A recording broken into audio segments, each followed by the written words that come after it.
Ja sitten mä kyllä niinku kaikki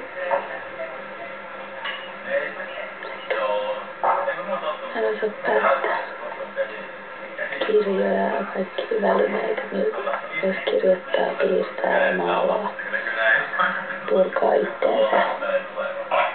Kirjat on kyllä tosi sitten niinku terveellistä ruokaa. Sitten oikeesti jos mä vielä yritän syödä riisiä tai pastaa, niin estä mua, koska se ei sovisi mulle. Tulee tosi niinku väsynyt olo, kun syö liikaa niinku hiilisesti.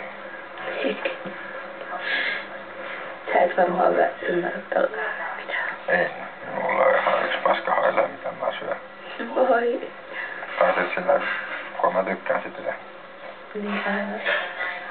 No ihan sama, onko se, siis se on tehty rasvasuola ja sokerimarinaadissa, se maistuu hyvältä. Ja se sisältää 80% rasvaa.